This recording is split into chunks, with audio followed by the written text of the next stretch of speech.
You know, very similar to the game down there. We got off to a real sluggish start. All credit to them. I just told our team in there, they play, State kids play really hard. They try to take you out of everything that you try to do.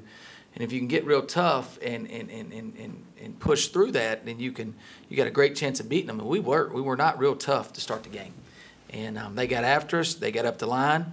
They were real physical. And we backed down. We backed to start the game. Now, as we settled in, I thought we played good again.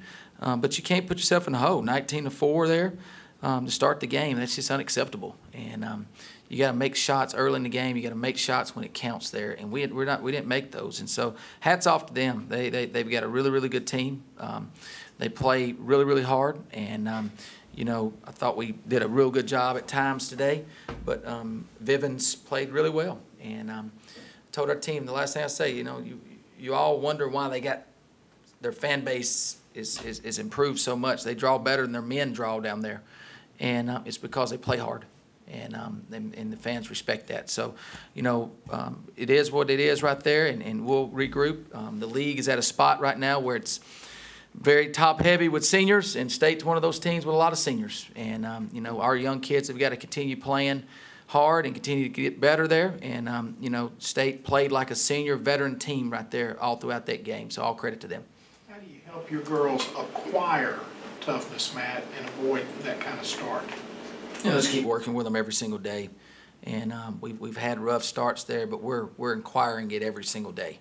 And eventually it's going to click. Eventually it's going to be there. Eventually it's going to set in stone there. But at times when you get to this point in the season, it's a little bit tougher because you got kids playing so many minutes. And, you know, that's something that we're working on right now every single day, and we'll continue to work on it, and we'll get it. We'll get it. My bunch of it. I told them at Brendan Knoxville, we're not going to quit. That game right there, we got beat, but our heart's still in us, and we'll figure it out, and we'll get better from it. With, you know, Alyssa got in foul trouble again today. She's kind of in the past few games. Is it her game or is it her adjusting to the defense? What are you seeing out of her? You know, she's a physical guard that plays up the line and gets after it. And, I don't know. I haven't seen her first couple fouls. I've got text messages on people sending me video clips of her first 2 fouls. And so I'll look at that to see, but it kills us when she's not on the floor. You're already a man down with Sessom, but then you're down with Austin goes off the floor, your second leading scorer, one of the top 10 scorers in the league, and you don't have her. That's why you're 16-4, and you know that kills you right there. But we'll look at it, we'll figure it out, and I'll talk to her about it. She's hurting back there, and she knows that we need her on the floor. And her playing 16 minutes in that type of game, you think about Medina and her been playing 39, 38 minutes. And her playing 16 minutes, and I don't think she got very many in the first half at all. And so, you know, we got to have her on the floor if we're going to be successful. The way the Tennessee game ended and the way today went, what was the mood in the locker room? What has the mood been these past few days? You know, they're mad. I mean, they're point blank, they're mad, and they don't. You know, it's as I keep telling them, we're 1-7, but it's not that bad. Obviously, the 1-7 is not good. We don't want to be there, but it's not as bad as it looks or seems. We're very close, and we played a tough stretch of games. Played against a lot of tough teams here, and we got to go back to work, and we got to be ready to play Vanderbilt on Thursday, and then go to Georgia on Sunday. But you know, we'll get it right. We'll get it right. I can promise you that. There's no quit in me. There's no quit in my staff, and there's for sure no quit in those kids in that locker room. And anybody that's watched us know that we'll bounce back, and they'll bounce back from that. I challenged them at halftime. I thought they played really well in the second half at times, and after the first quarter, it was you know, it's back and forth. And Vivens took over the game and was clearly showed why she's one of the best players in the league. Matt, coming off of the Tennessee game, can you talk about the challenge to try to get any team, not just your team, but up for another segment in a 16-game marathon? Because you guys played exceptionally well against one of the best teams in the country in Tennessee. And then outside of that first quarter, you guys played really well.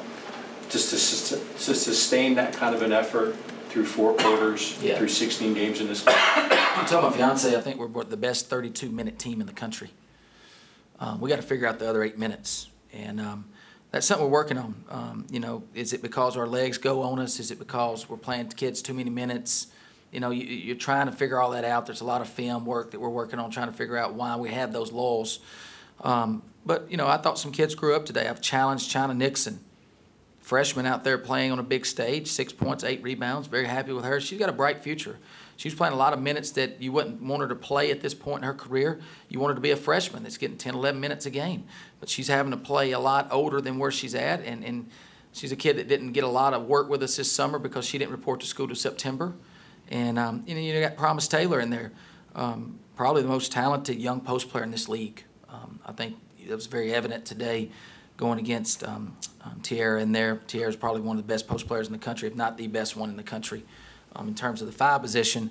And, Promise guarded her for 34 minutes and altered a lot of shots, blocked her shot a couple of times, but altered a lot of shots, made Tiara go 3 for 9. I don't know if you can